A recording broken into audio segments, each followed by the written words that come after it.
What is shame?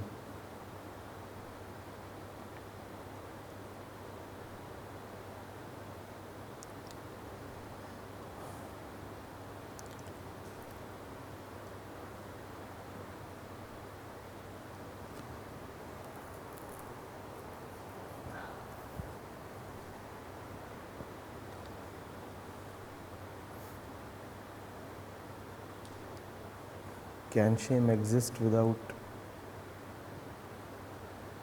ideals and comparison?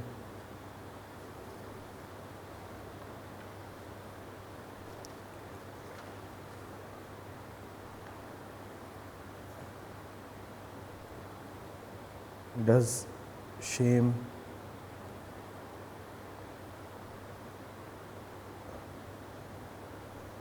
cure and heal?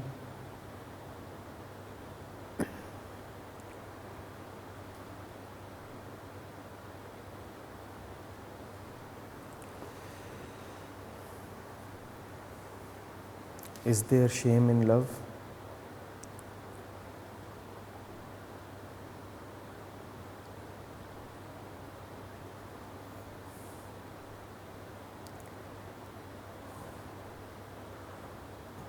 Does shame lead to betterment?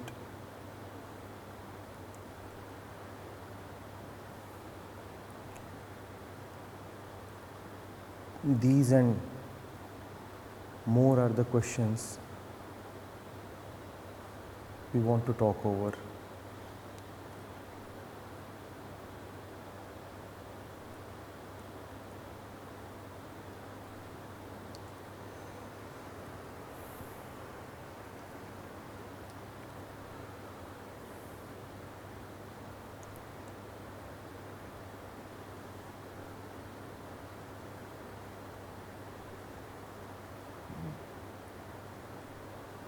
Man is the only creature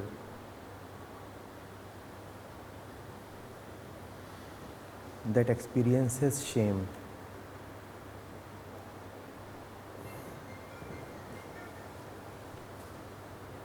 It is a simple and direct fact.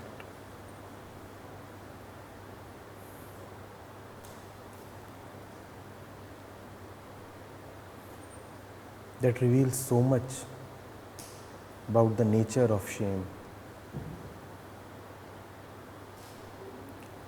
Man is the only creature that experiences shame.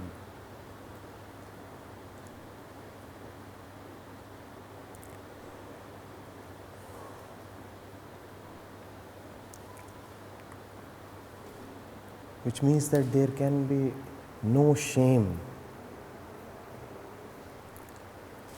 inherent in the biological scheme of things.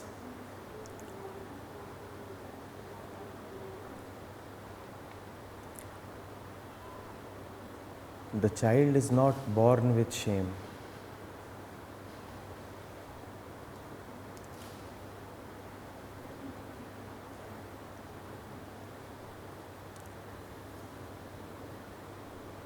Shame is a taught phenomena.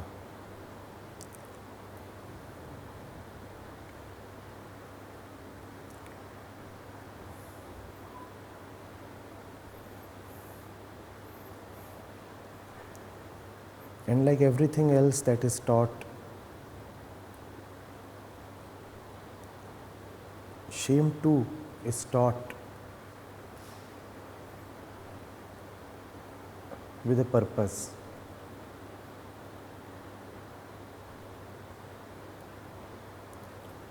With a hope that it will lead to betterment.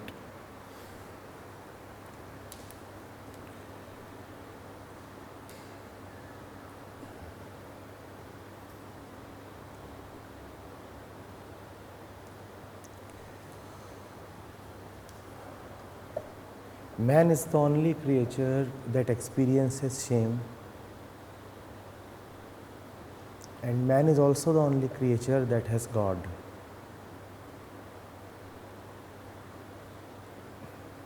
And these two facts must be mentioned in the same breath.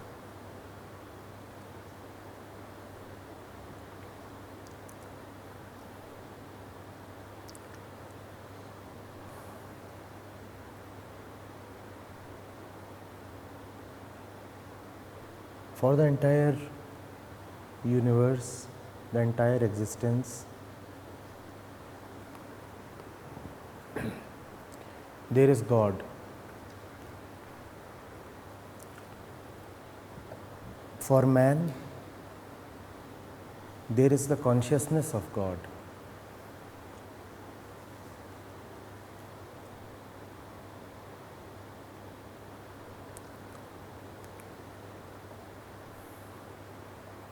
A tree or a deer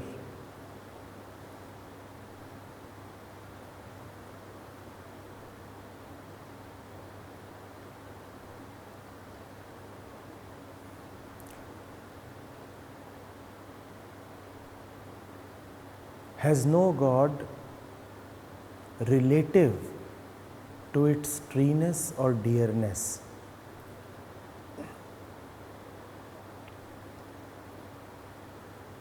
The God of a deer is so deep within it that its dearness does not touch God. The God of a tree is so deep within the tree that the treeness of the tree will not touch God.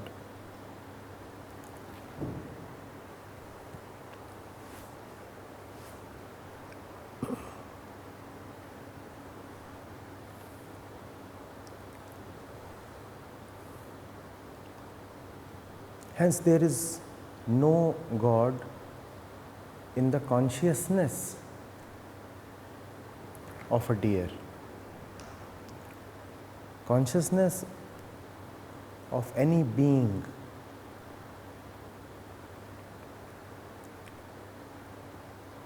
is related only to the superficial form and expression of that being.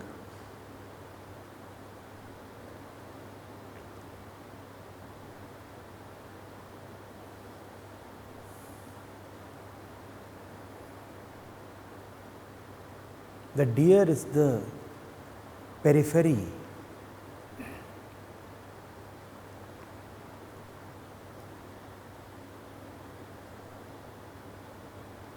of which God is the center. The tree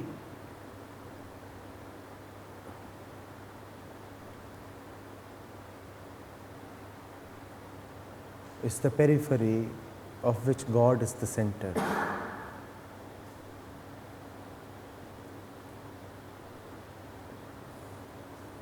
At the periphery, there is only the deer and the tree. And they are all right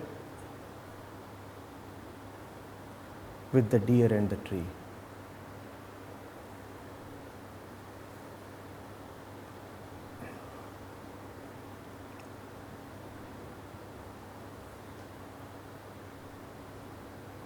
The periphery is so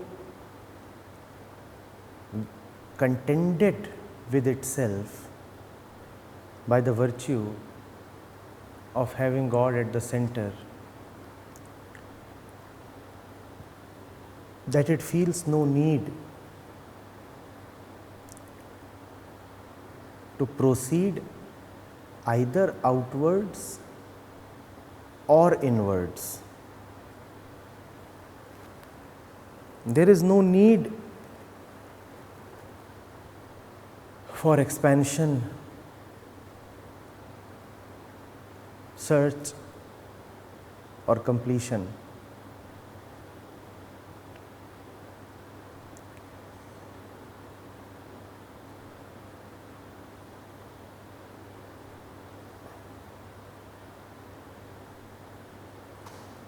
Hence, there is no God in the consciousness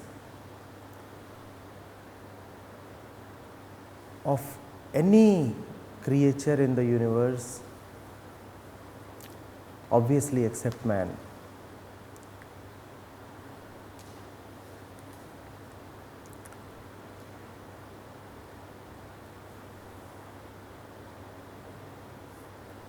The deer is all right, just as it does not want to search for riches and prestige outside in the world. Similarly, it does not have any concept of searching for God within. Neither does it have to find anything outside nor inside.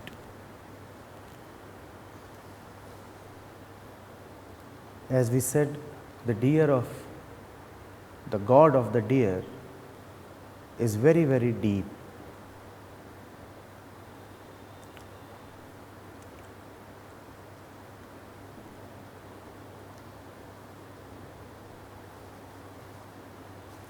Man is a special case.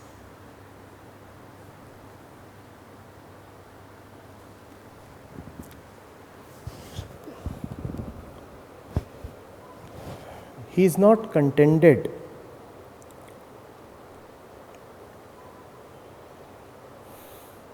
with that which exists deeply within, because that which exists deeply within is unapproachable to the manness of man.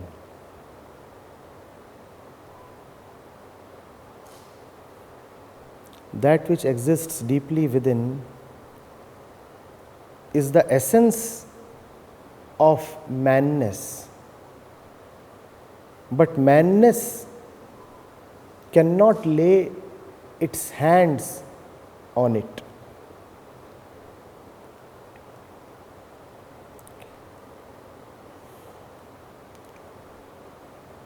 That which exists deeply within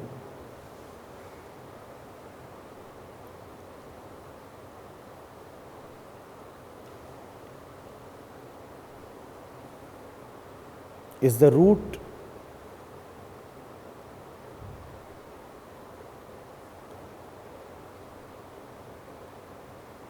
that brings forth the flowers and the twigs, but which the flowers and the twigs can never really directly see or touch.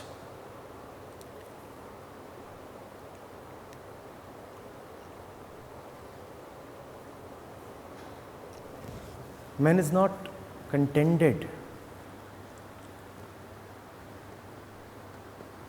with remaining an indirect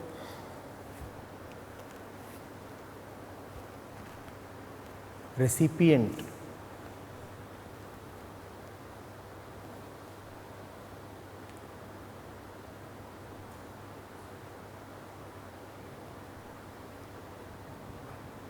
of the grace that flows from the root, from the center.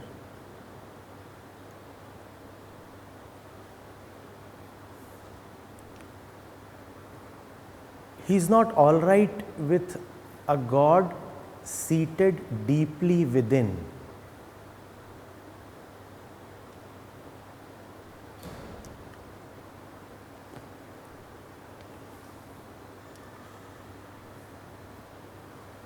He must dig out God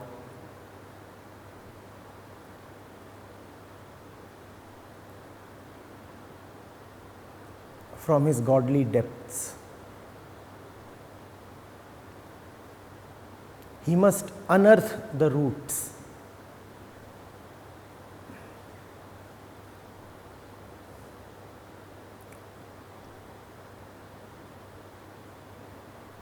he must bring God into consciousness, into conception, into thought.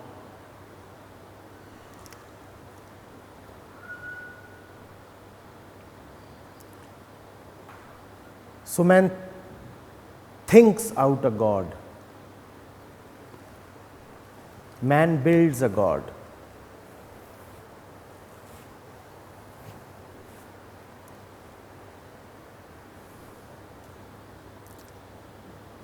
You'll have to see how all of this leads to shame.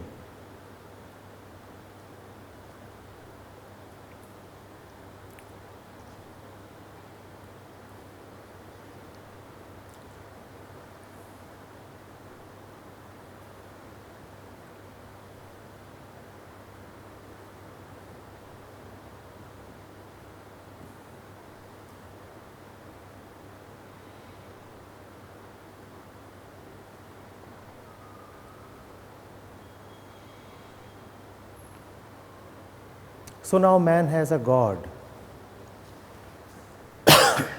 in his consciousness.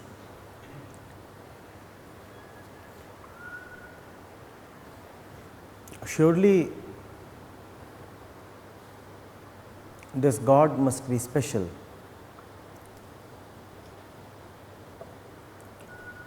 After all, he is God.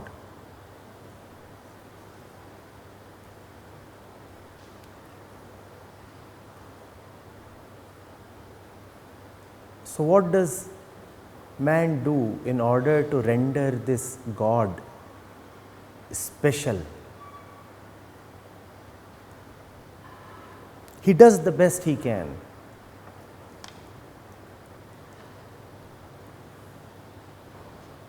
And what's the best he can do?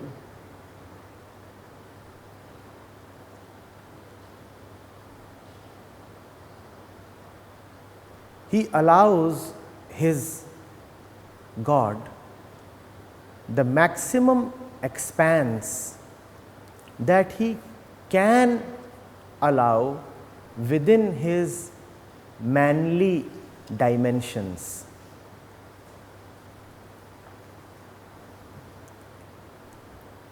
What are the dimensions in which man exists? You know that, right? Man exists in the dimension of time, space, achievement.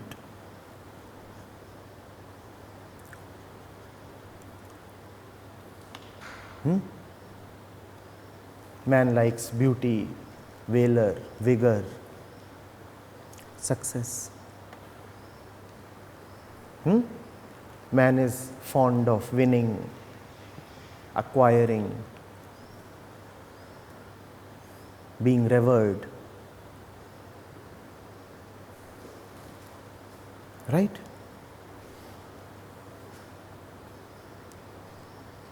These are the dimensions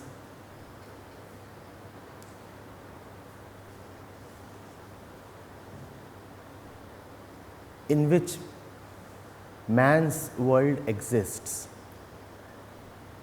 Now man has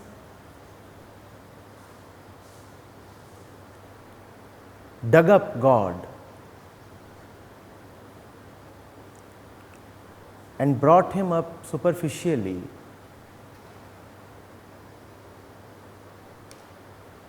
to his consciousness.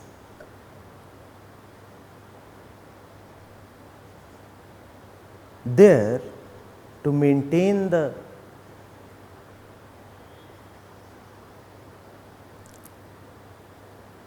exquisiteness associated with God, God must be imbued with special characteristics. However, we just saw that those special characteristics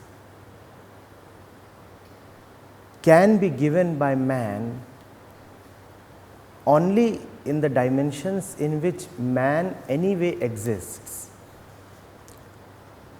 So man makes his God special. How?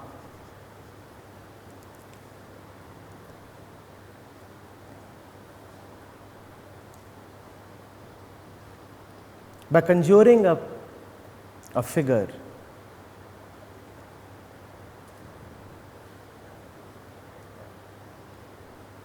that never gets defeated, that never gets tired,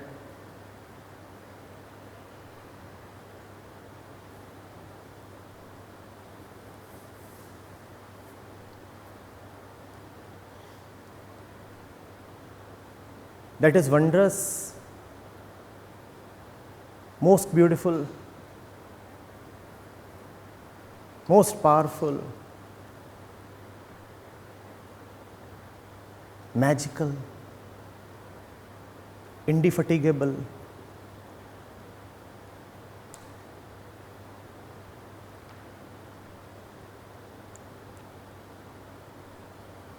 of great proportions.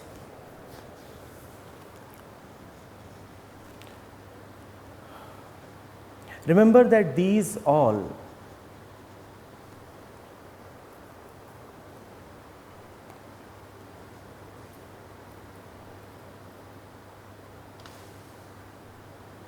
are attributes that man anyway wants from himself.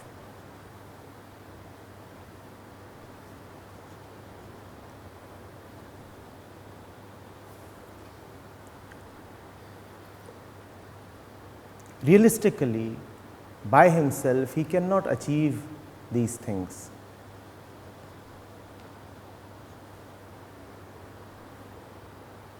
So he vests all his fantasies in his God.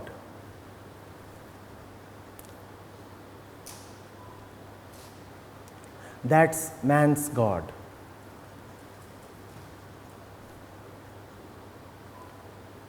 Man's ultimate fantasy of himself.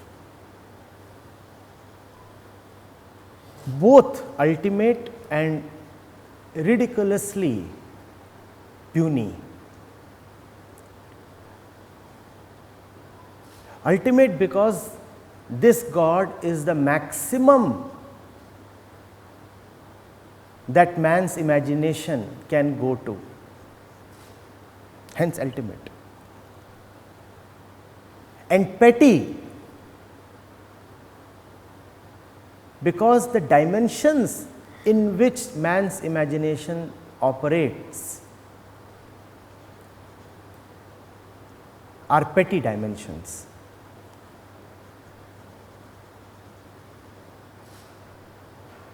You can cover all of a small room and you have done the maximum, and yet you have done nothing.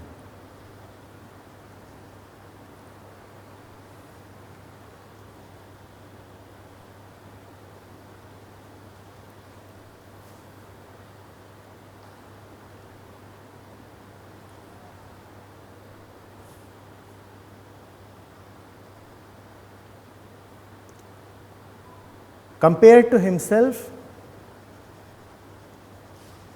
in his own dimension, man's God is undoubtedly great.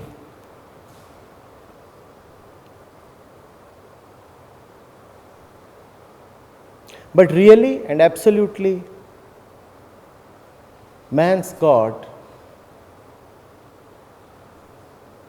is as small as man is.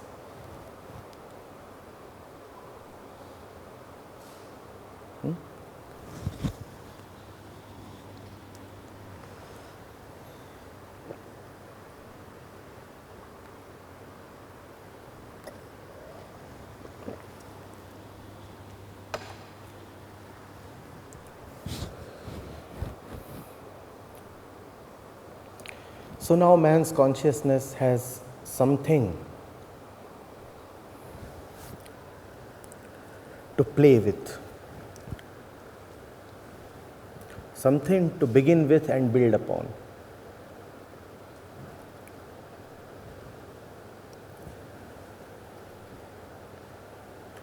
The God concept is the building block of all of man's life.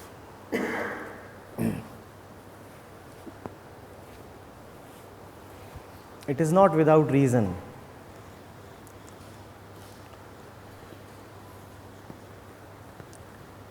that man is a great achiever. It is because of the God concept. And it is not without reason that man remains so frustrated and feels tiny and defeated. It is because of the God concept.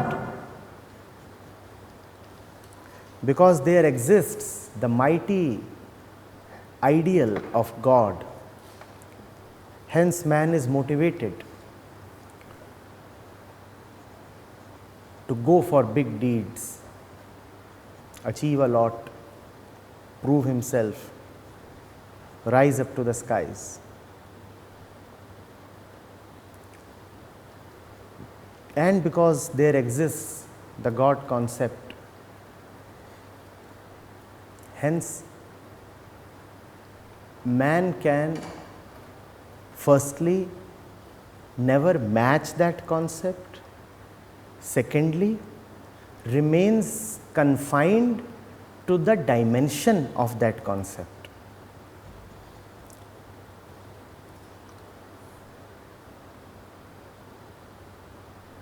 Do you see how achievement and shame go together?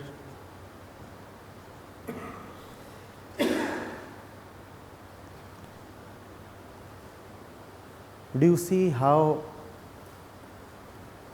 frustration and shame go together?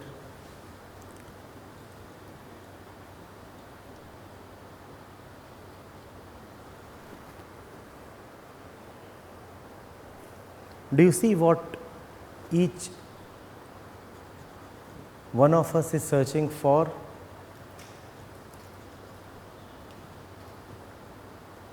And how that search is only going to result in more and more misery?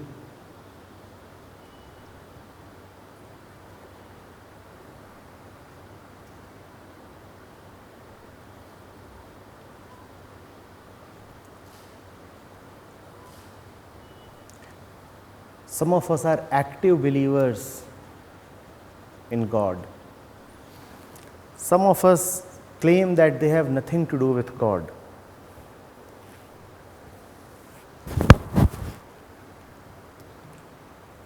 We do not know ourselves. The fact is, all of human civilization, all human systems are built on the foundation of the God concept. Doesn't matter whether or not you actively believe in God. If you believe in society and civilization, if you have been a recipient of man-made education, you are a believer in God.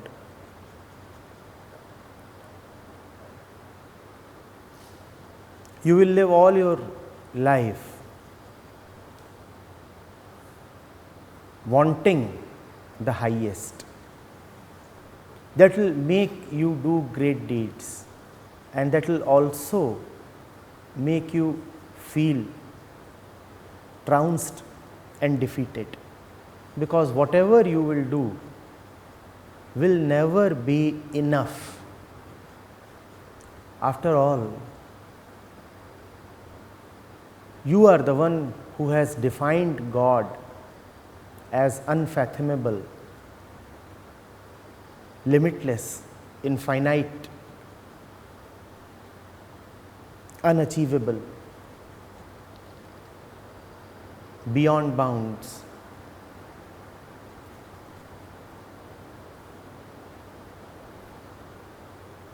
Which means that if you can touch something, it cannot be God. Which means that if you can achieve something, it cannot be God. Man has put himself in an impossible situation. He must fight a war that is already lost.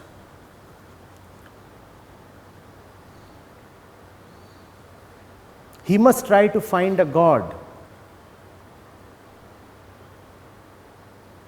which by definition cannot be found.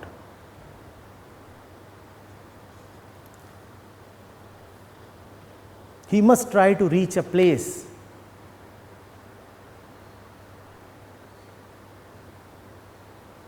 that by definition is out of bounds for him.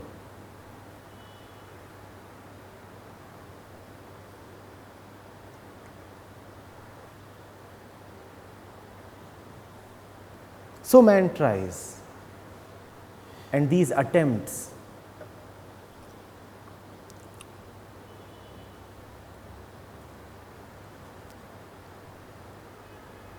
have given us what we call as the fruit of human thought, endeavor.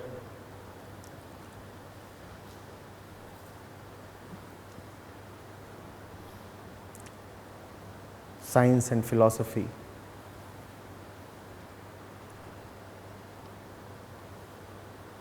And parallelly, they have also given us a gnawing feeling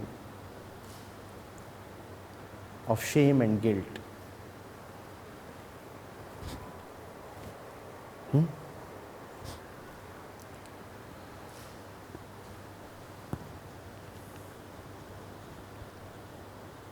It's almost like a game of cricket in which you are chasing an infinite target. Chasing an infinite target, you do your best.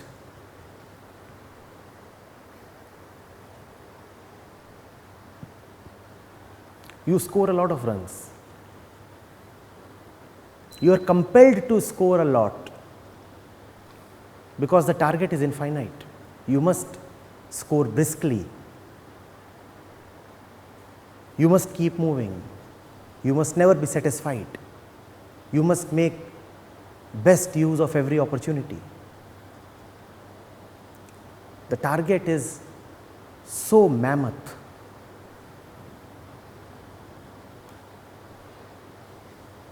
And irrespective of how well you play, irrespective of how dedicated you are, the result is pre-decided. You are going to lose, and you are going to lose by an infinite margin.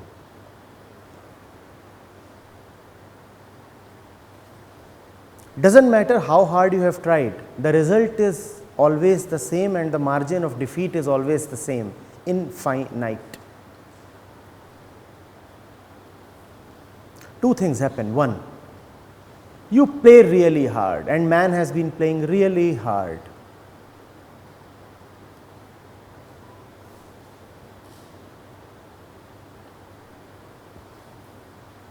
You set your ideals really high. You remain occupied.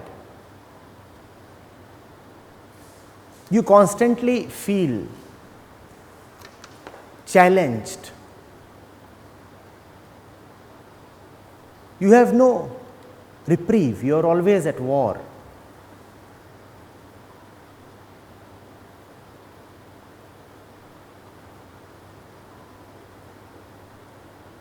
You have to be inventive because your existing methods never suffice. Man has been doing all of this. And you are always frustrated because irrespective of your efforts, the result is always the same. In fact, with the intensity of your efforts, the depth of your frustration keeps increasing. Do you see what shame is? The harder I try, the harder I fall.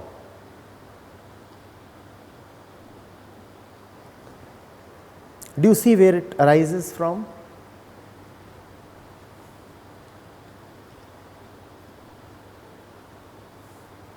You are not playing, you are playing against a target,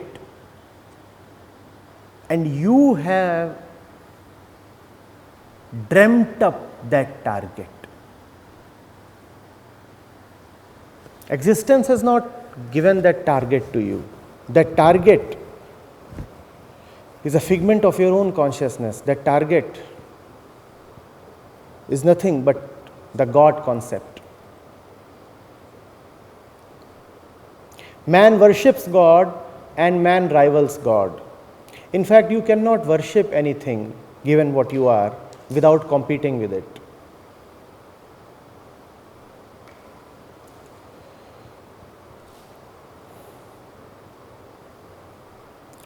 This rivalry he sometimes calls as bhakti.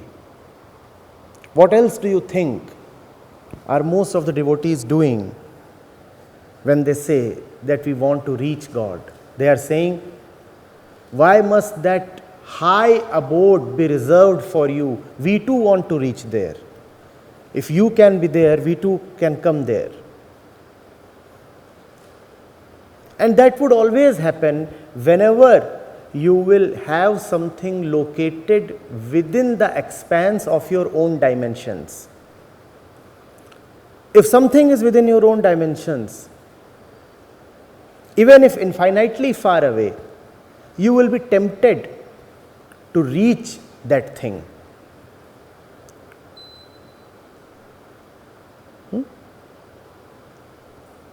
So man tries to reach God. Man tries to reach the highest, the ultimate. Man tries to become Superman. Man tries to become a hero.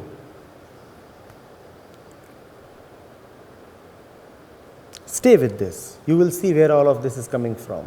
No creature in existence tries to become anything. Only man is fond of deity worship. Only man idolizes. Only man is fond of looking at himself in the mirror and marveling at his own reflection.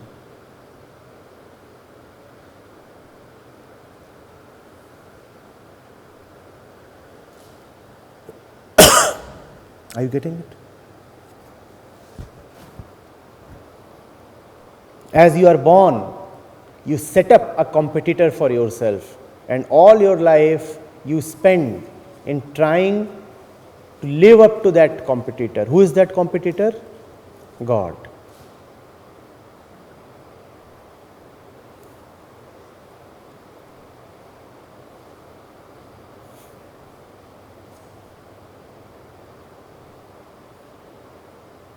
The absurdity of the whole thing is, you have by yourself defined the competitor as unconquerable.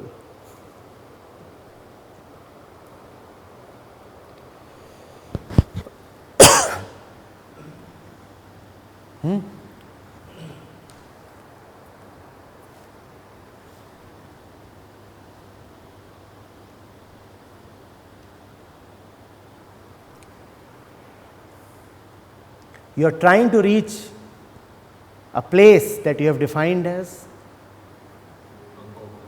unreachable. But that gives you something to live for. That gives you something to remain occupied with. Not something, a lot actually. Which means that now life has a purpose. Now you can never be left alone. Which means that now you are spared the trouble of relaxation.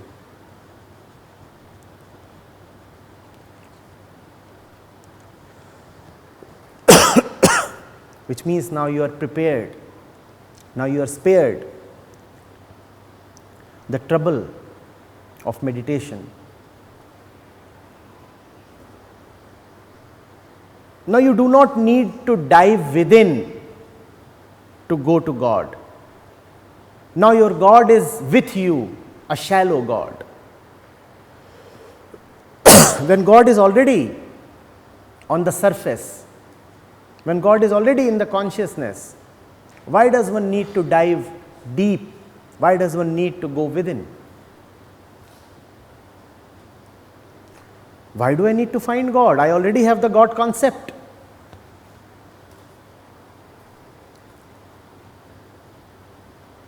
Yes. And one fights and one quarrels in various names. Worldliness, science, exploration, war, and spirituality.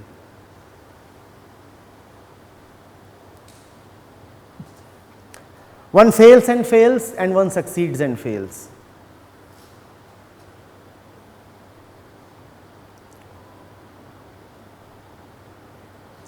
Doesn't matter whether one succeeds or one fails, shame is a certainty. Irrespective of the result of your endeavor, you never get what you aim for. The result is shame.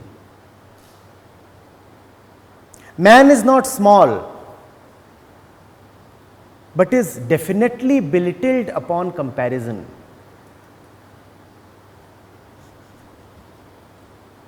This belittlement is shame. And you never compare yourself to anything or anybody else except God. If man has one problem, the problem is God. Remove the God concept and you will be healthy.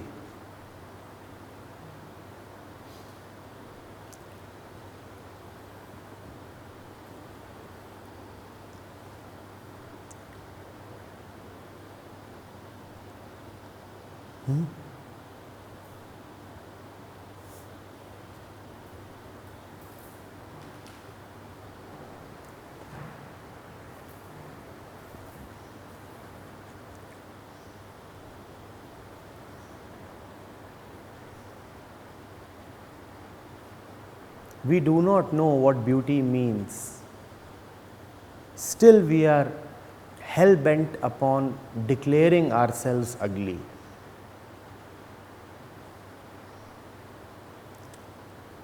How? Because we have a benchmark concept of beauty.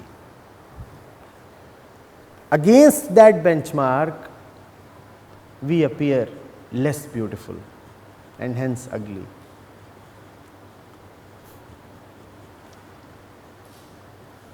We do not know what truth is, yet we are intent upon declaring ourselves false.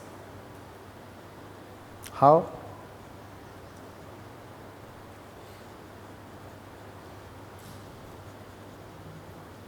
We have a cooked up truth. And against that cooked up truth, we necessarily appear false.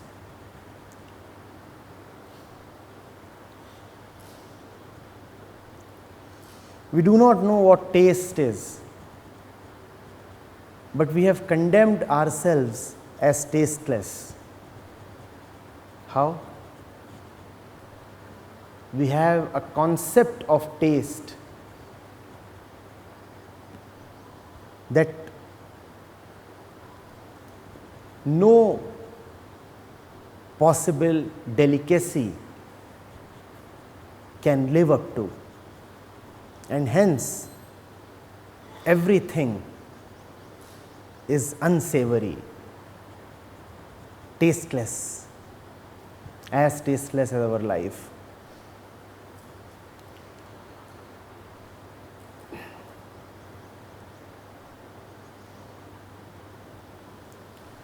The real can be known only by digging deep.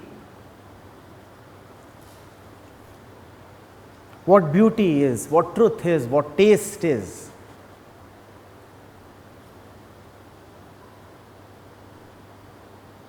These are knowable only when one digs deep. But why must one dig deep when that which is deep has been served on a flimsy platter?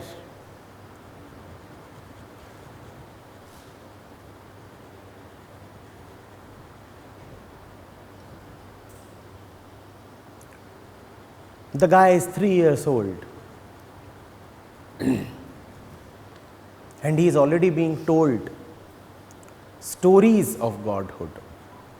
Mind you, stories of Godhood, and the guy is 3 years old.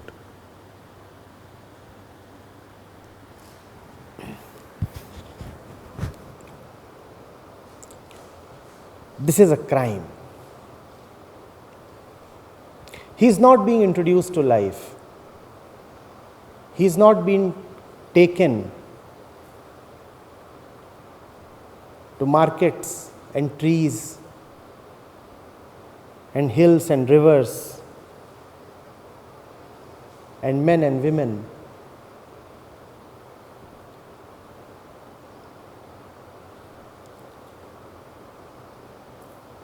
He is not being exposed to the ups and downs, to the various vicissitudes of life.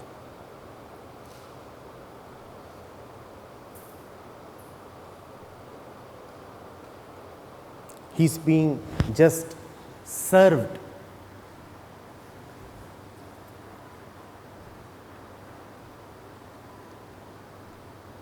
a story, a quick and dirty story.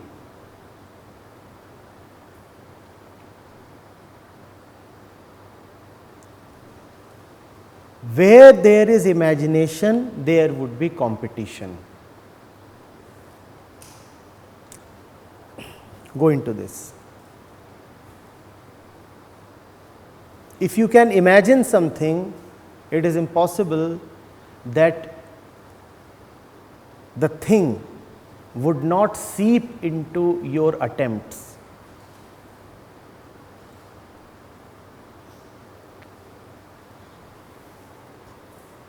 You watch a person behaving in a certain way, and that way before this moment might have been alien to you, but having watched that man behave that way,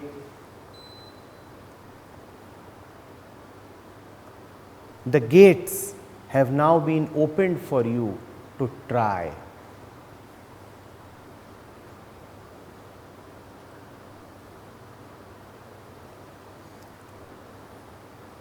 Trying against a benchmark is competing.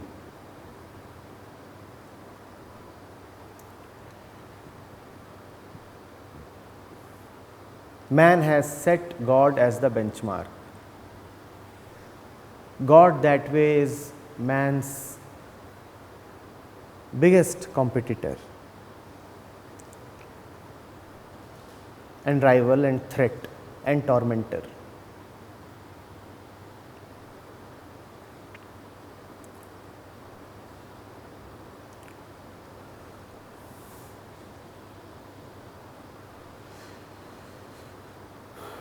You are not ugly, but God makes you look ugly. And then you are ashamed of yourself.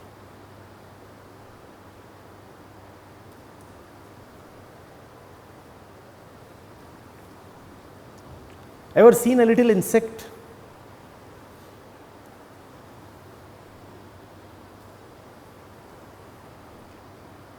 And seen the mighty statues of your gods? How does the insect compare with your gods? It's a relief that the insect has no God. The insect would simply go and perch itself upon the statue as it does upon any other normal stone.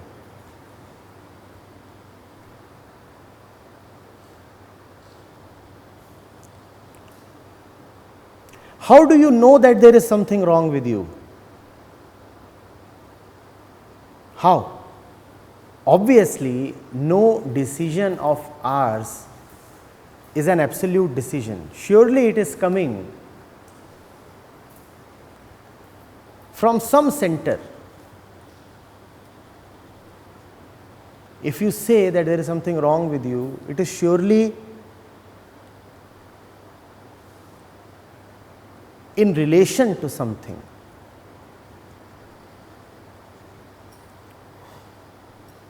If you say that you are suffering, how do you know that it is an unwanted situation? Please.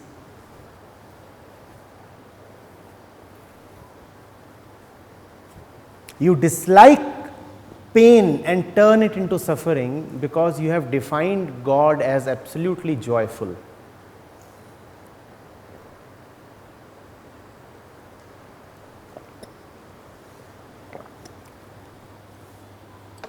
So there is that imaginary state of total and uninterrupted bliss, the state that you call as godliness. And if that state indeed does exist, the mind asks, why am I barred from it? The moment pain comes, one resists it, because now the concept of uninterrupted bliss is present as a benchmark. If uninterrupted bliss is indeed possible, why am I being denied that?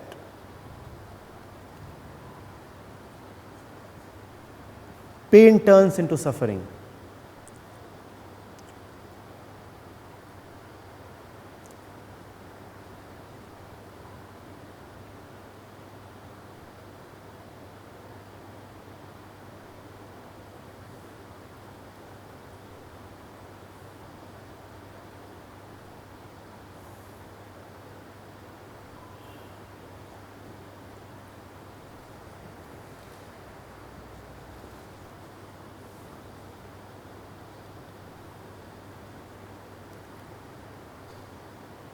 Every quality that man has vested in God is a quality that man wants for himself.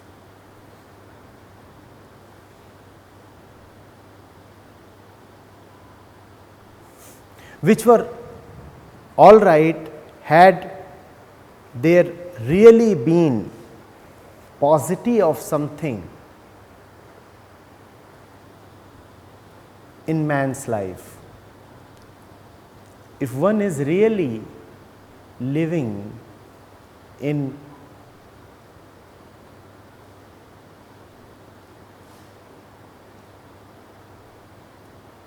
deficiency,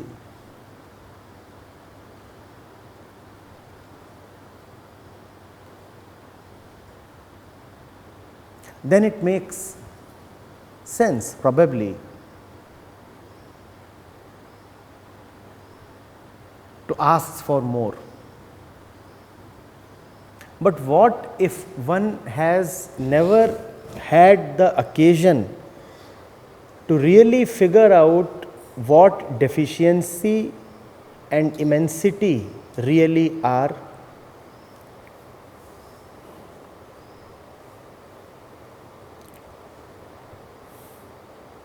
One does not know how much one has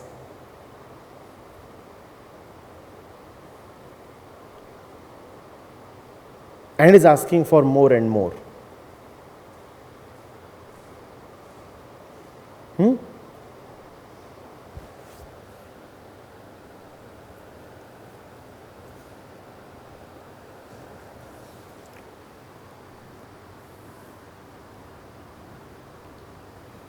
It's like pulling up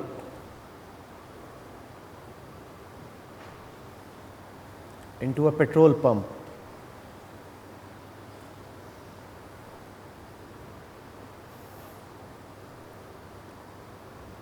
not knowing how much fuel your tank already has,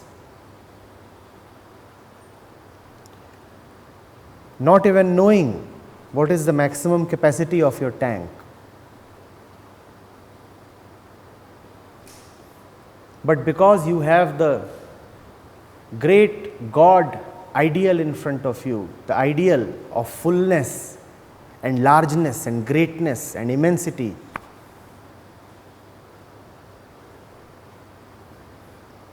you tell the service guy there to fill in 500 liters.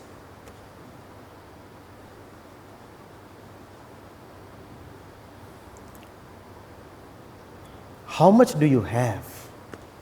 How much can you take?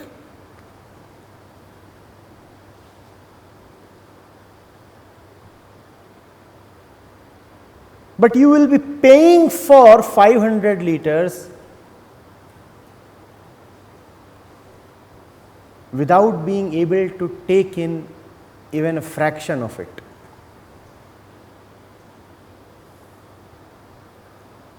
The attendant at the pump will do what he has been told to.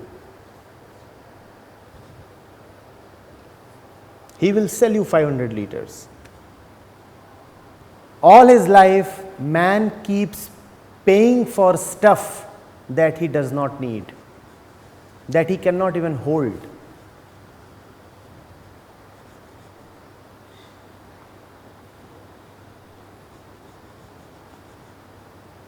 Your vehicle could possibly hold 5 liters more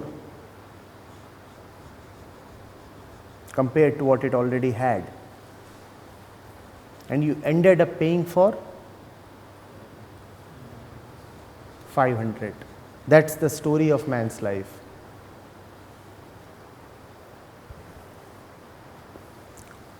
You are busy asking for what you do not need at all.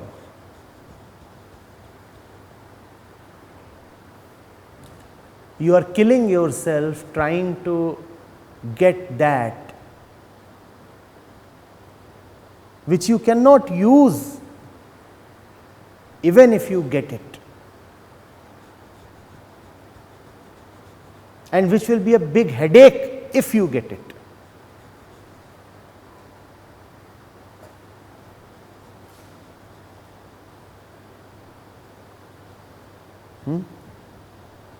500 liters is what you have ordered. What if he brings all those gallons and asks you to carry them? All his life, man keeps carrying stuff that he does not need, just to overcome his feeling of shame. If I ask only for 5 liters, what a miserable beggar am I. 5 liters. Am I so small? Look how large God is. At least 500 liters I should ask for. And then you carry those 500 liters. One day you just end up immolating yourself using all that fuel.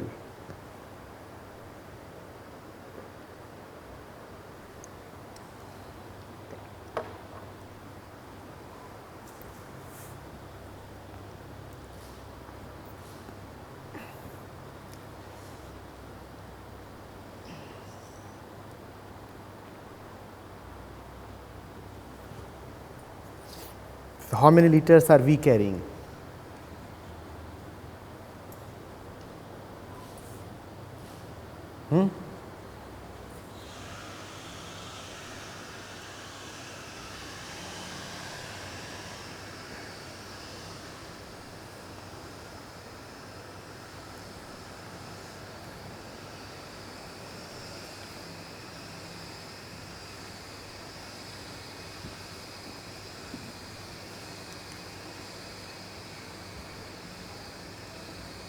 The ant dreams up an elephant,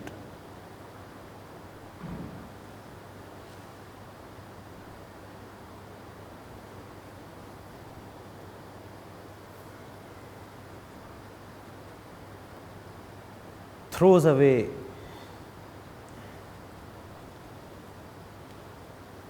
its little crystal of sugar,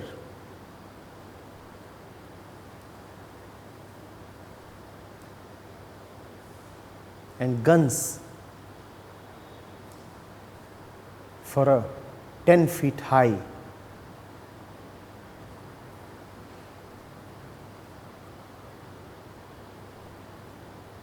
rod of sugar cane.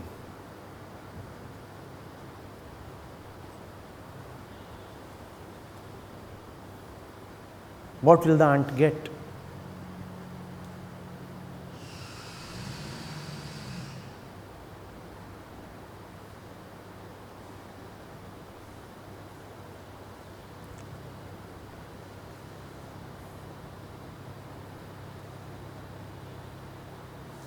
So, which sugar cane are you gunning for?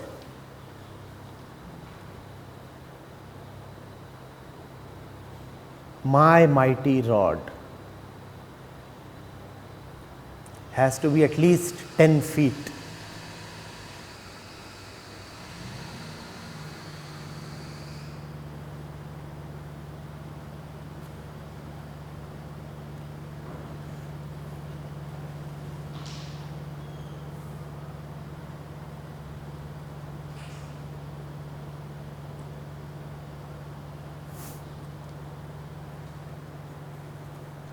The only thing that relieves us from continuous shame is death.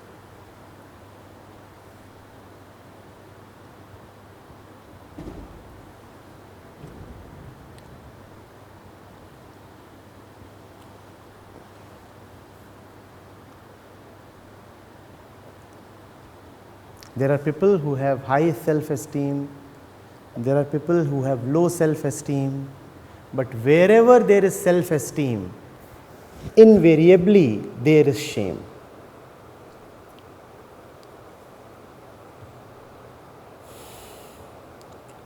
High self-esteem is never high enough.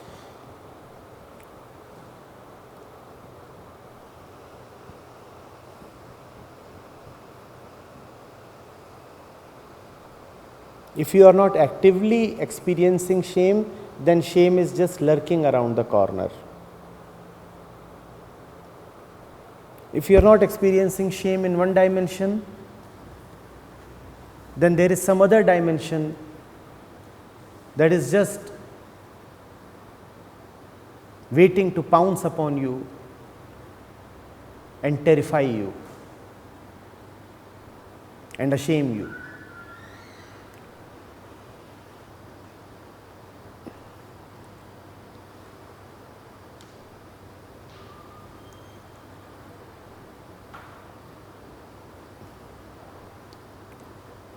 This urge to know oneself,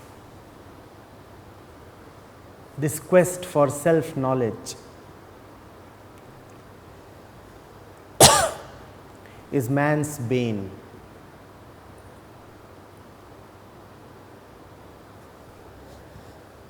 In the name of self-knowledge, what we want is a definition of the self.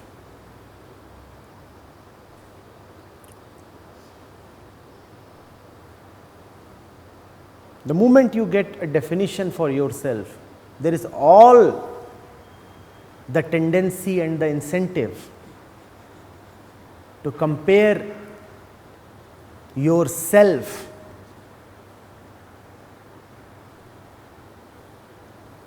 to the maximum that the self can be, and that maximum is called God.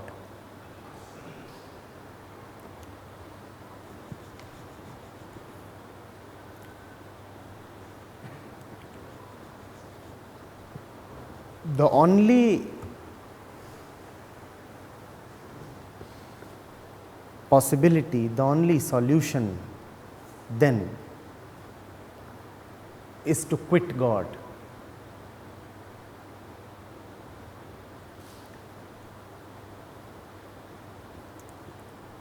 To leave the root, to belong to the depths.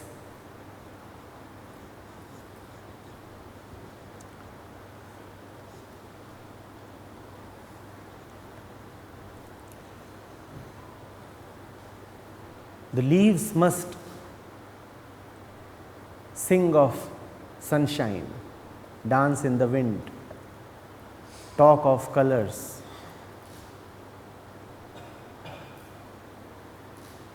It is not becoming of the leaves to talk in the manner of roots.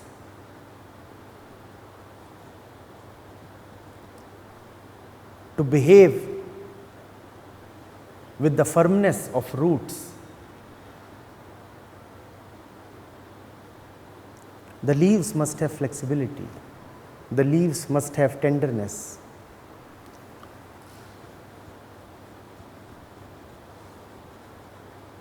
The leaves must be temporal.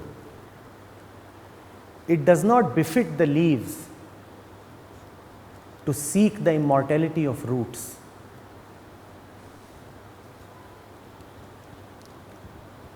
Leaves must be leaves, and roots must be left to themselves.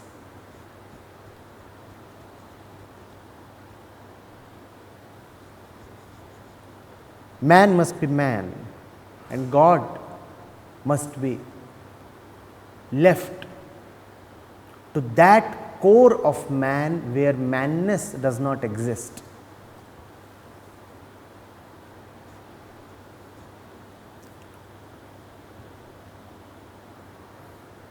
In fact, even to call that core as the core of man is not right, because as we just said, at that core manness does not exist.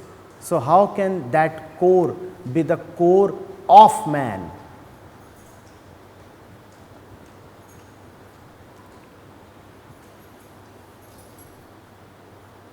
That is just simply the core.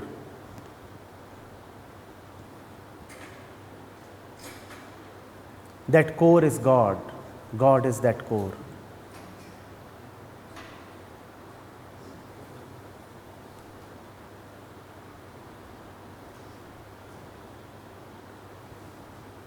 Man has no need to venture into that core, just as the leaves have no need to venture down to the depths of the roots.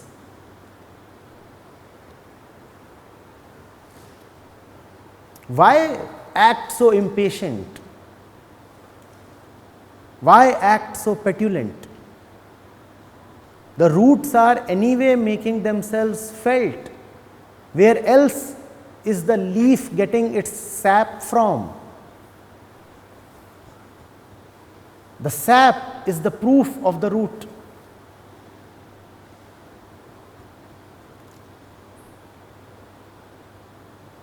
Why is there such a hurry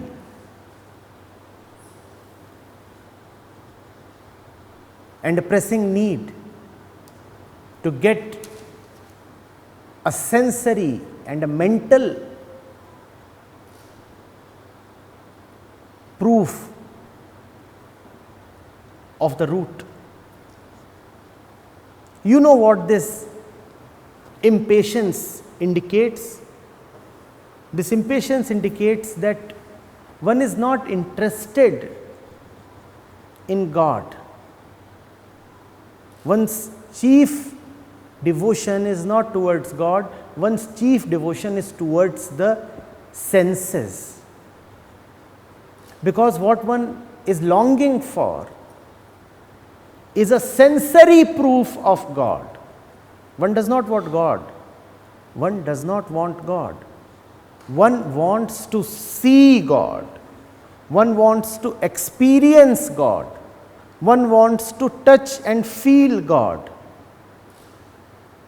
If you look carefully, then your primary loyalty is not towards God, but towards experience, seeing, touching and feeling.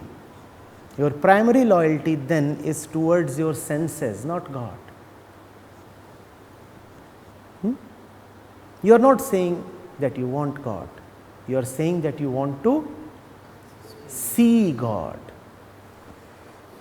Even if you don't use that word, when you say you want God, what else do you mean? If you indeed do get God, without experiencing God, would you be satisfied?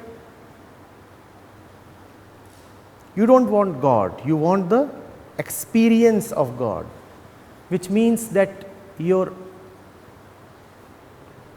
basic loyalty is towards experiencer. Really, the experiencer is the God that you worship, and that is called the ego.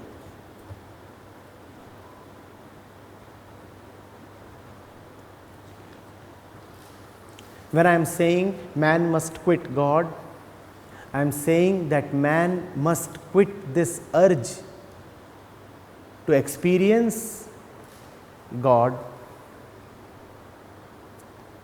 This urge to experience God comes from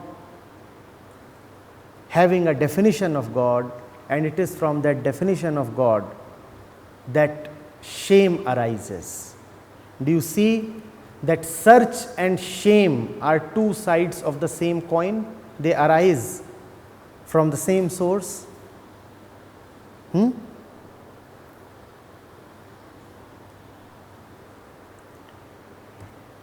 If you are ambitious, you are someone who is ashamed of himself, it is certain.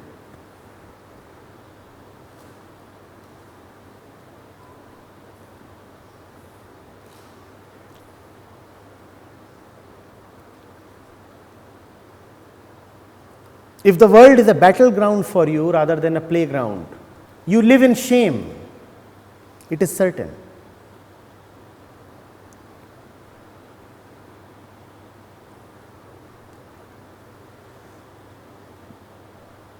Shame is a feeling of being godless when you actually are not.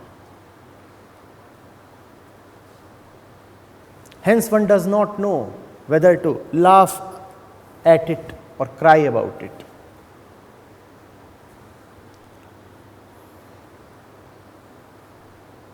Shame is an imagined feeling of smallness. You imagine yourself to be small because firstly you have imagined a God that is gigantic.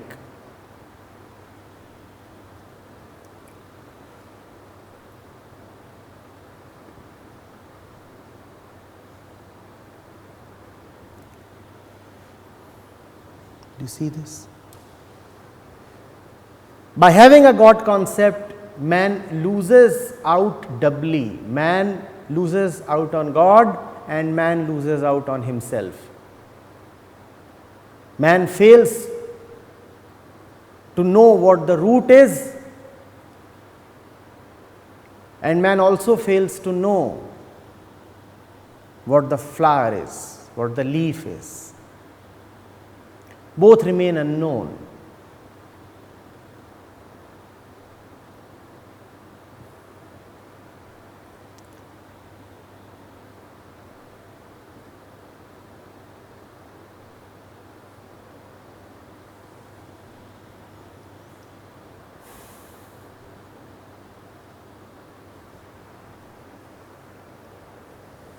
There is only one way to perfection.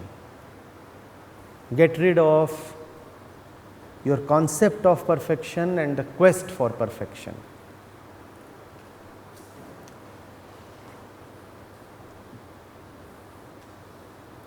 Imperfect is greatly perfect.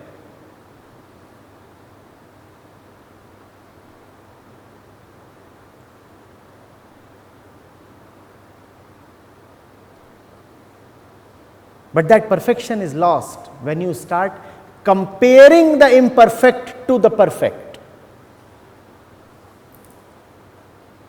Man is not to be compared to God. Man lives in God.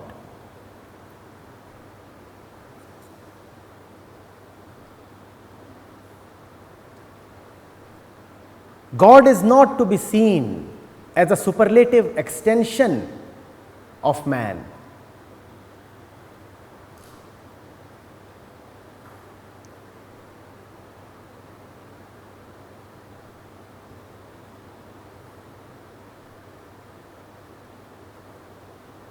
Don't imagine perfection, and imperfection is greatly perfect.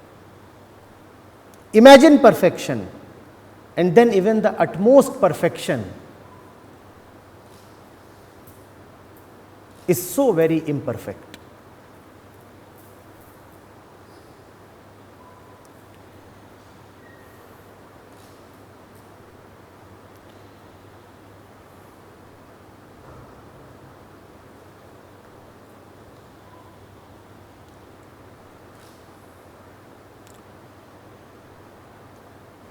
Straightforward, direct, as it is, that is life. Would you have troubles if you were not carrying an idea of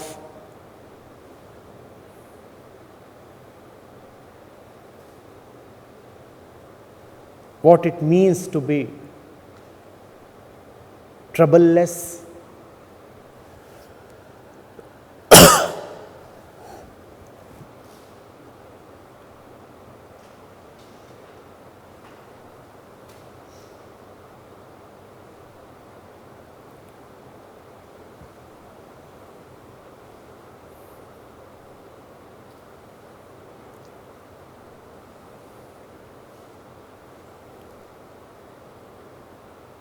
Would you ever find anything missing?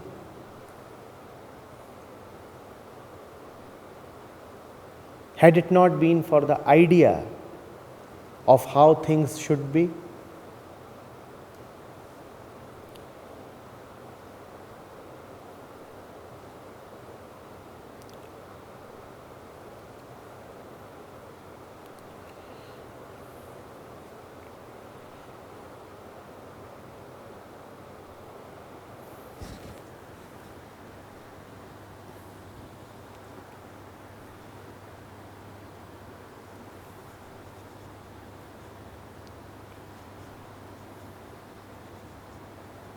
You set out to become God and end up making an idiot of yourself.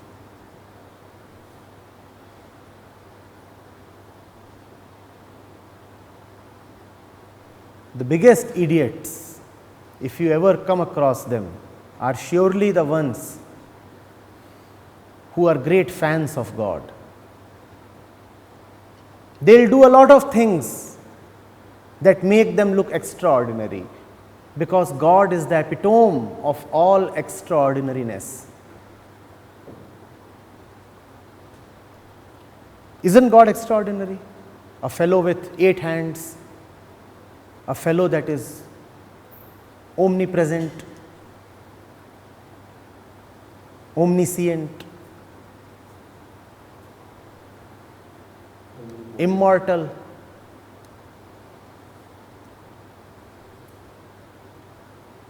God is so extraordinary, and that is the reason why we have so many of us who are not satisfied with their ordinariness. And what does then man do to become extraordinary?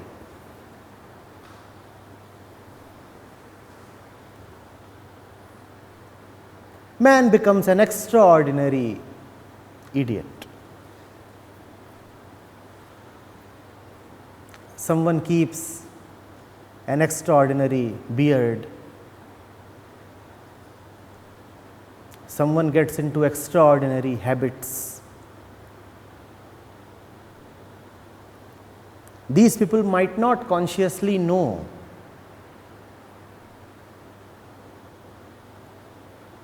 how devoted they are.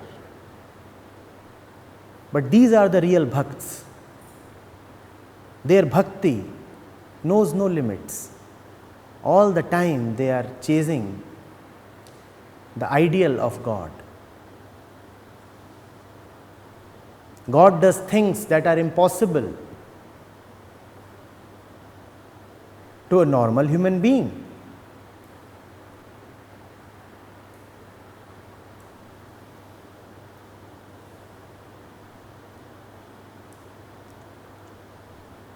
So man also starts doing things that are impossible to any normal, sane human being.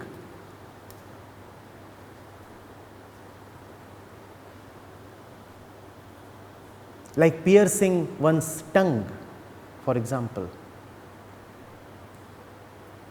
This is nothing but man's God worship.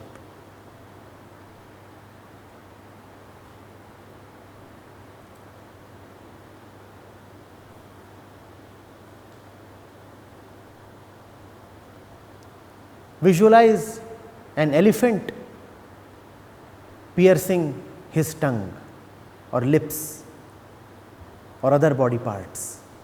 Only man can do that.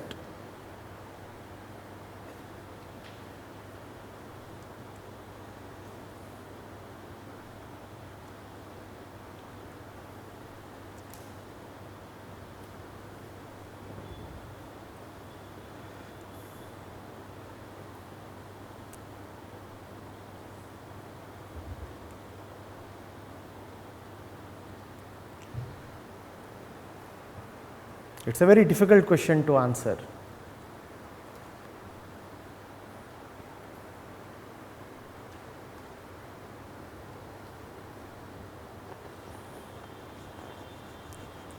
Is man greatly intelligent or supremely idiotic?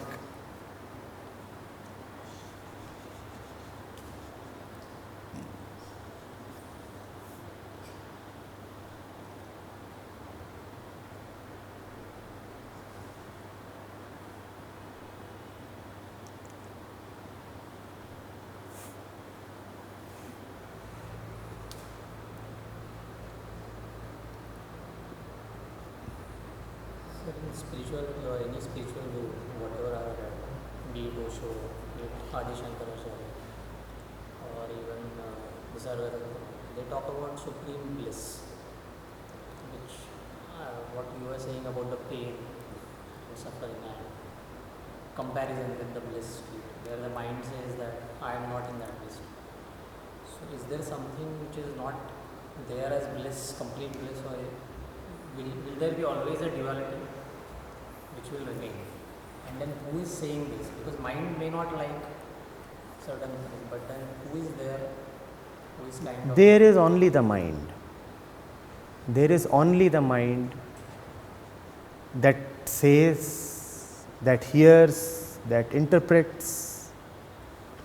And therefore, I do not like the mention of supreme bliss or the talk of immortality or all the other extravagant virtues associated with godliness.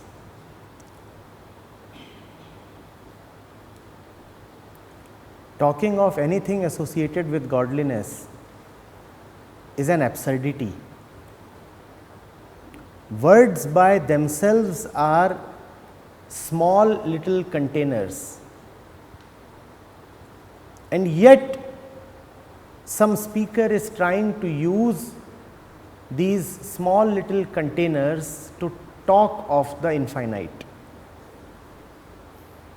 It leads to chaos. It has led to a lot of confusion and misery. Far better than that is to simply leave God alone.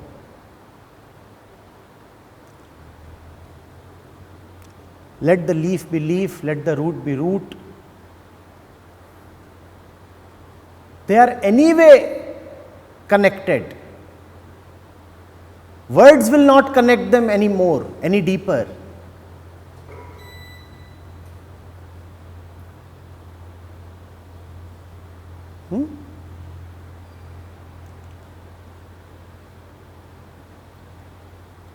Let the roots be held to the soil. Let the leaves dance around in the wind. They are anyway connected, even as they appear so distinct, unrelated, even opposite. When you try to connect them through words, you are attempting the impossible. Man's connection with God cannot be through words.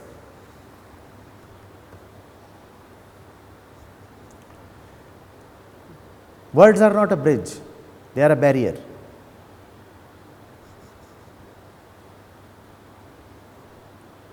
In normal day-to-day conversation, words may offer some convenience. But when it comes to godliness, words are simply a barrier. It is not without reason that the Upanishads talk of Brahma as the one who cannot be given any upadhi, as the one who has no attributes. Why then talk of supreme bliss and such things?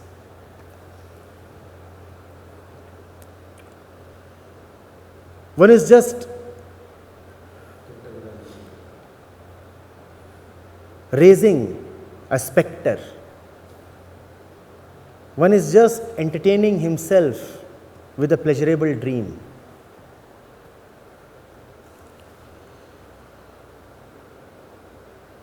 And in entertaining oneself with the pleasurable God dream, one is escaping from the facts of his bodily and worldly living. As one lives, one is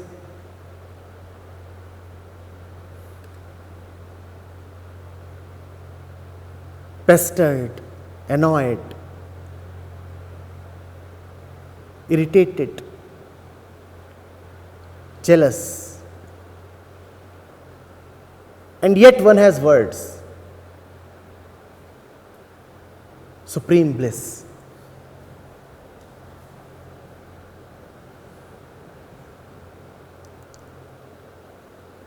It does not make sense.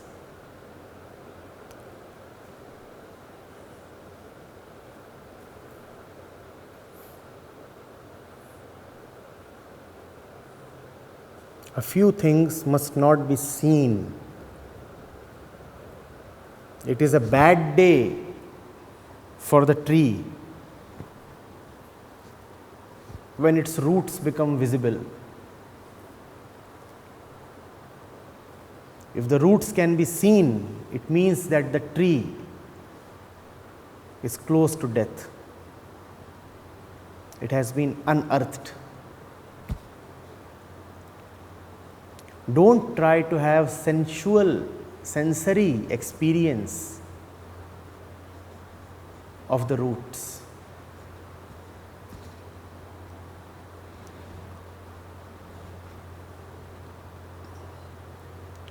The leaf is enough.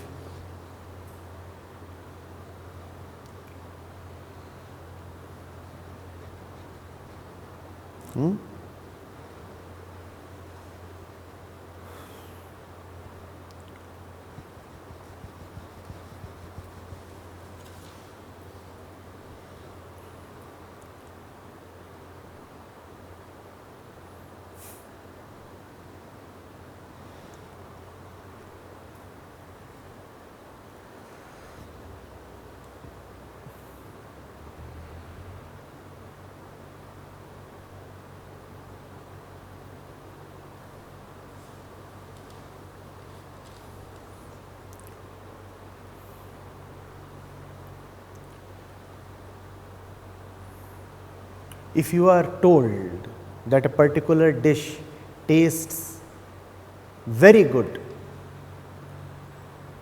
don't you start salivating? Someone is describing the taste of the dish. Remember that he has not said anything about you. He is only talking about the dish. He is just describing that the dish is heavenly and such things are put in it. And finally he says it offers supreme bliss. But see who is salivating. Who is salivating?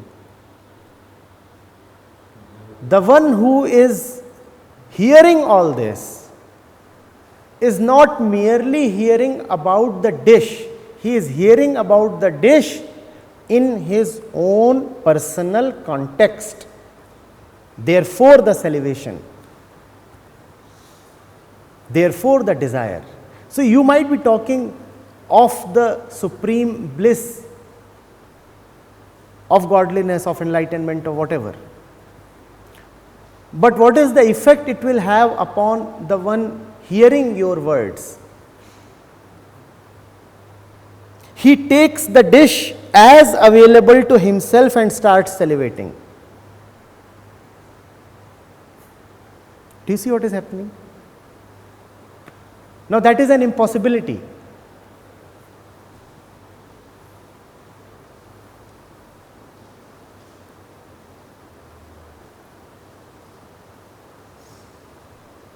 Enlightenment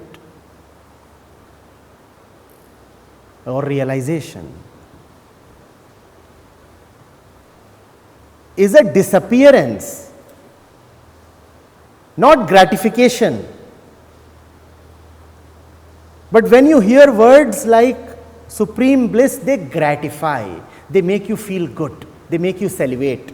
Wow, supreme bliss, how can I have it? In which shop is it available? Huh? Is enlightenment about gratification, feeling nice, salivating at the idea of uninterrupted pleasure?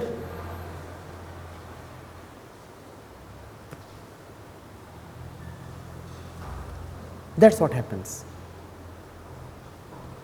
The speaker might be talking about the dish, but the listener is listening in his own world, associating the dish to the possibility of his own gratification. And then there is a problem.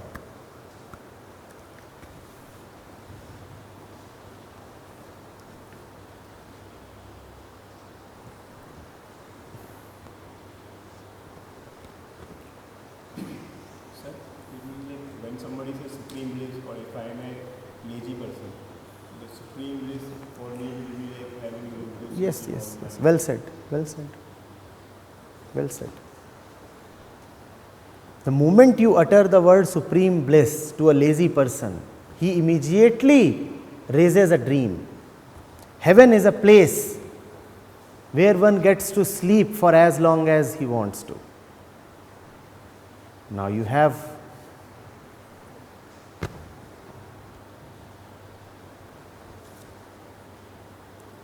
let's give everybody the freedom to speak out their mind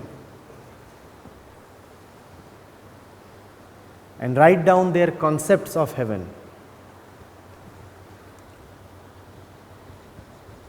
Your concept of heaven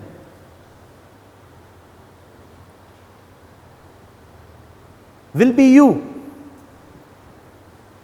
That's what your supreme bliss is all about. And that's where spirituality becomes so dangerous.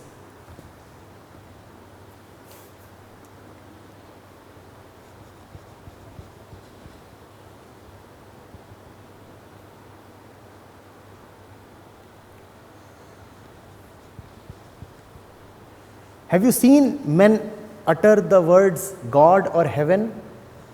Have you seen when they utter those words?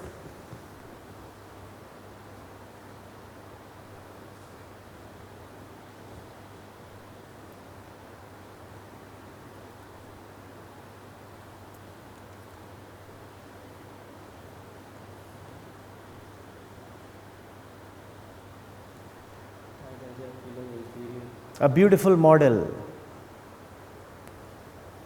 is walking down the ramp, displaying an exquisite attire.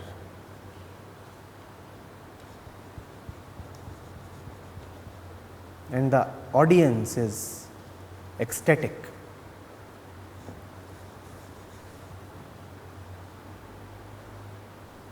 One guy shouts, "Oh my God." The other one shouts, "Sexy."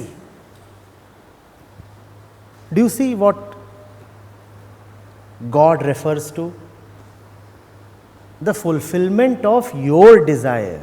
Your God is what you are.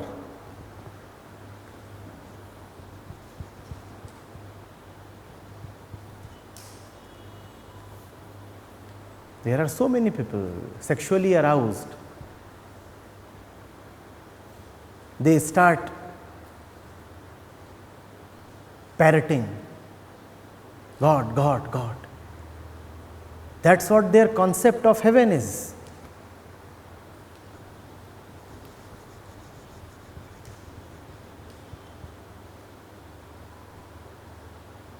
Heaven is a place where orgasm is in the air. You can take in as much of it as you want to, and for free.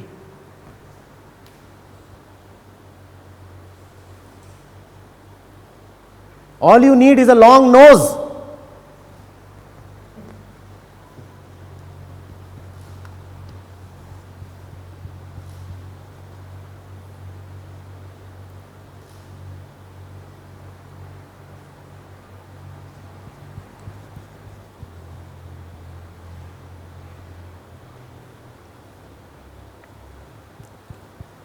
That's why one of my important messages is leave God alone.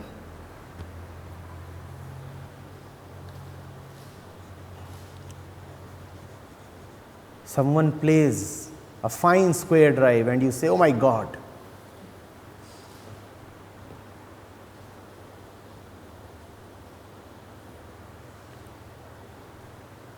Or you slip and hurt your hip. "Oh my God."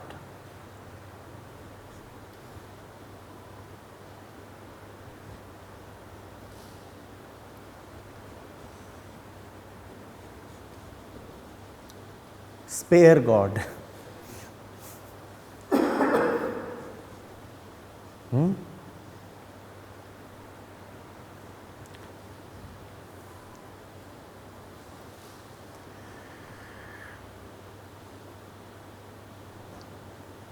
An idiot, even if he gets God, remains an idiot with God.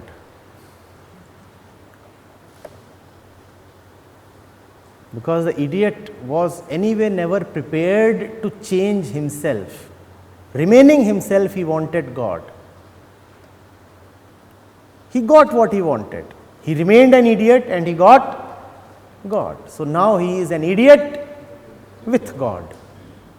And we have lots of idiots with God.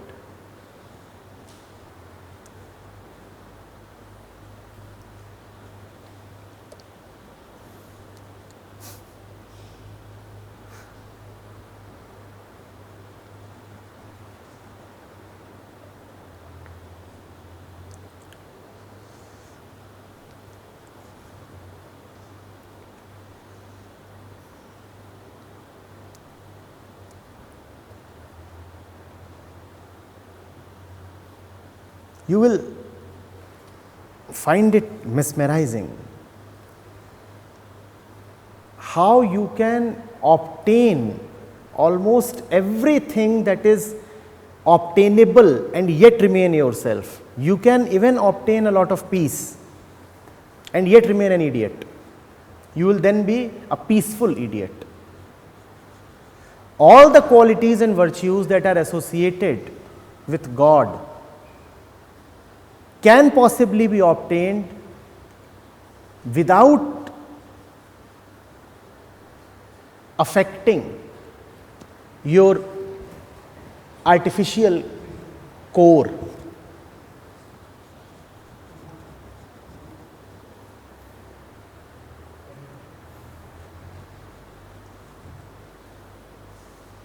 You can start talking wisdom. Now you are a very wise idiot.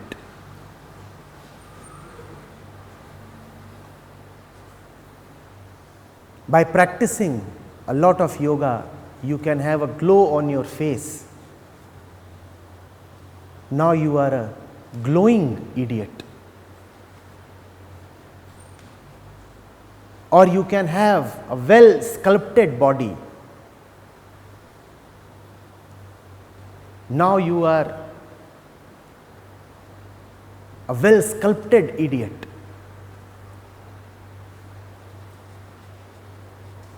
Have you not seen people?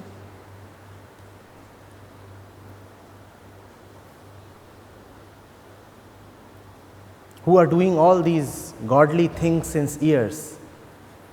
So their face is radiating a divine bliss.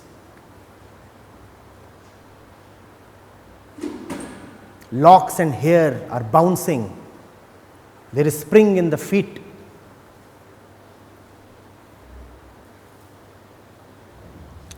Tummy is nicely tucked in.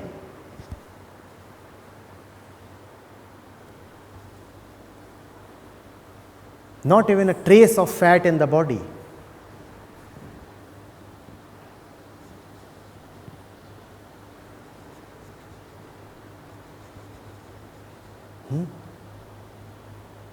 Divine idiots.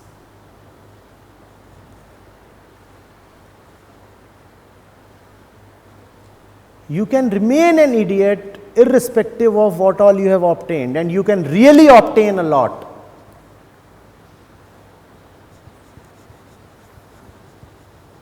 Obtaining anything and obtaining everything will have no effect upon what you are determined to remain.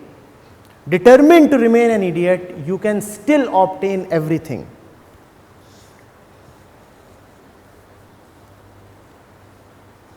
You can obtain all the knowledge of the world. Knowledgeable idiot.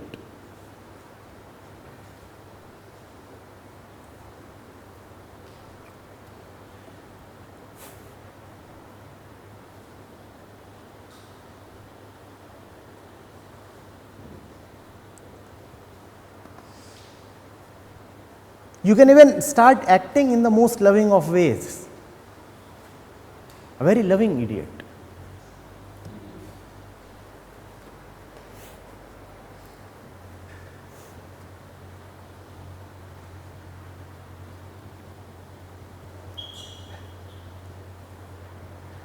When the removal of idiocy is a process of removal, then how can addition lead to removal?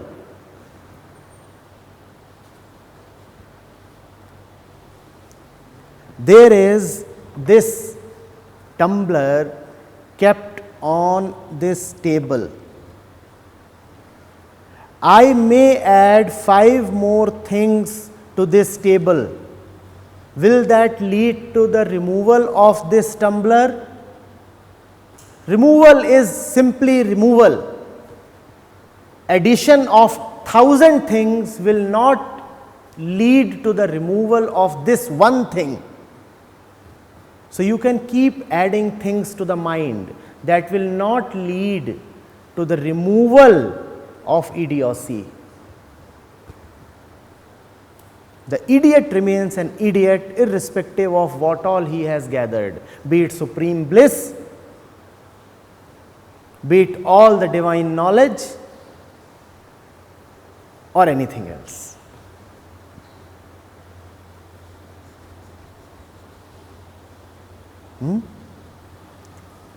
So, never judge a man by what he has. See what he has not. As Chuangzu says, whether or not his boat is empty.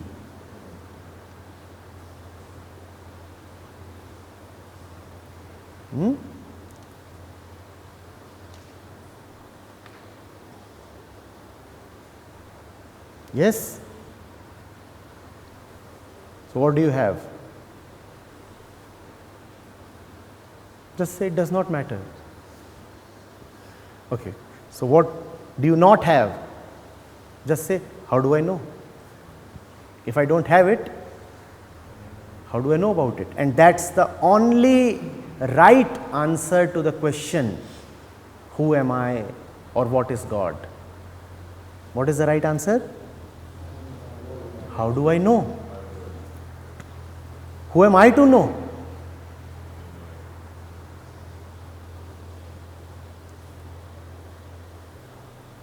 Anything more than that is simply stinking cleverness.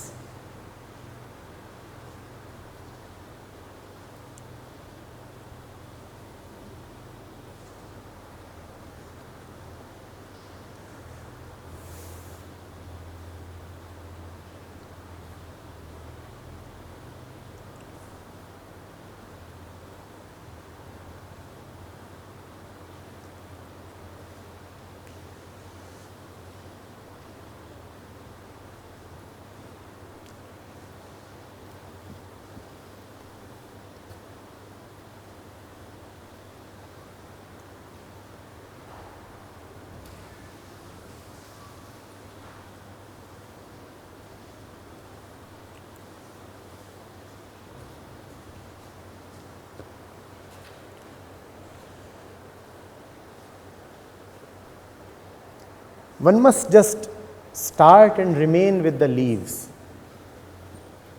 The roots have a way of showing up.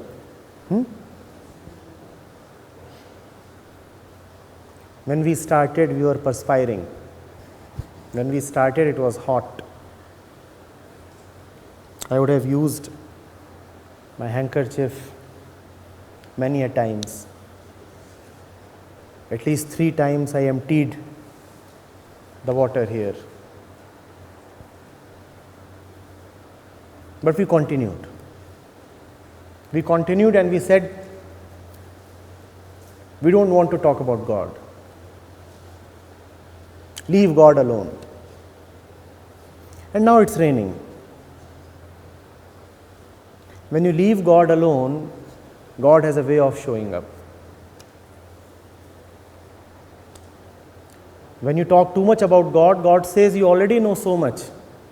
Why do I need to now show up?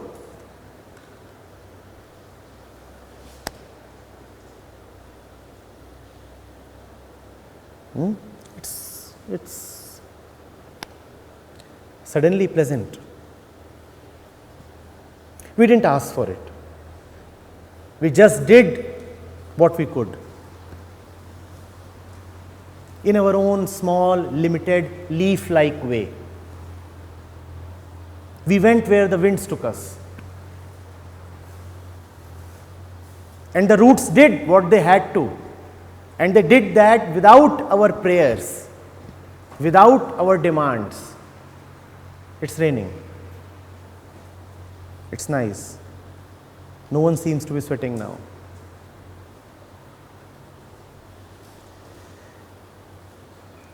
Rest assured, have faith. Leave the roots to themselves. They know what to do. They know what to do. You don't have to feel so insecure as to dig into them and inquire them and bring them up and make everything shallow and superficial. A few things belong to the depths. Let them remain there. You do not need to dig them up to your consciousness. Your consciousness is a very shallow thing. Thought exists only up. Like the waves, rises and falls. The gems, the pearls, do they belong to the waves or are they found in the depths? Huh?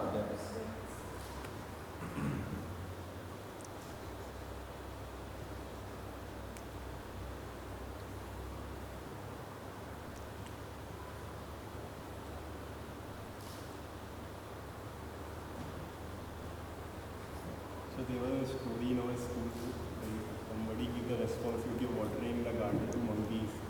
One monkey fruited the plants and water.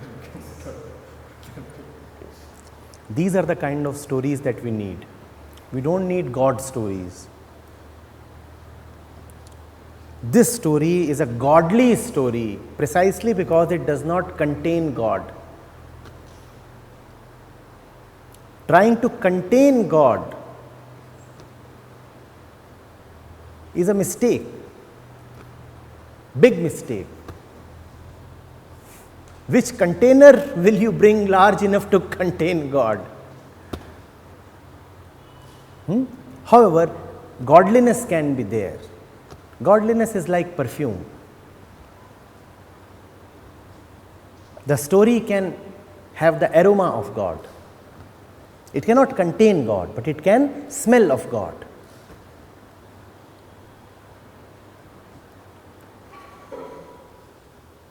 Do you see the difference between these two things? Something containing God versus something having the aroma of God. Aroma of God is possible. No, it is not only possible, it is pervasive. But containing God is impossible and highly egoistic.